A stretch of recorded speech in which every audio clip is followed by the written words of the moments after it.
Unveiling the Mask. The meaning of two-faced. Hello, dear friends and language enthusiasts. Today, we're diving into the intriguing world of English expressions. We'll unfold the meaning behind the phrase, two-faced, explore its origins, and learn how to use it in everyday conversations.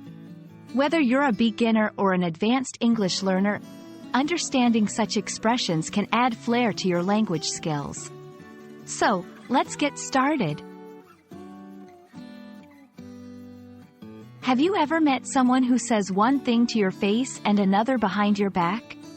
That's where the term, two-faced, comes in.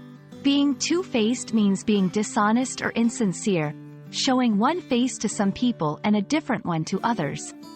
It's like wearing a mask to hide your true feelings or opinions. The phrase has a dramatic flair, echoing the world of theater where masks were used to portray different characters or emotions.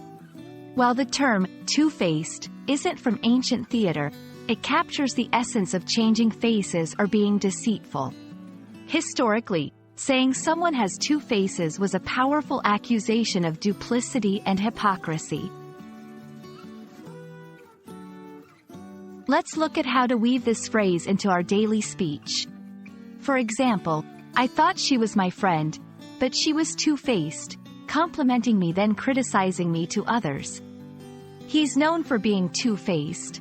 He'll lie to protect his image. Notice how the phrase fits naturally into sentences that describe dishonesty? Identifying someone who is two-faced can be crucial in your personal and professional life. A two-faced person may be overly flattering or complimentary, change their opinion based on who they're talking to, share secrets or spread rumors. Being aware of this helps in understanding relationships and interactions depicted in English literature, movies, and real life. If you want to express the idea of someone being two-faced without using the exact phrase, there are many synonyms. Some include duplicitous, deceitful, hypocritical, insincere. Learning synonyms enhances your vocabulary and gives you alternative ways to express the same concept.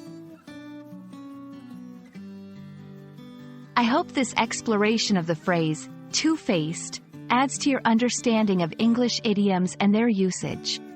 Remember, language is not just about grammar and vocabulary, it's also about the cultural and emotional nuances that give it color and depth. Keep practicing, and don't let any two-faced encounters discourage you. Until next time, keep learning and stay genuine.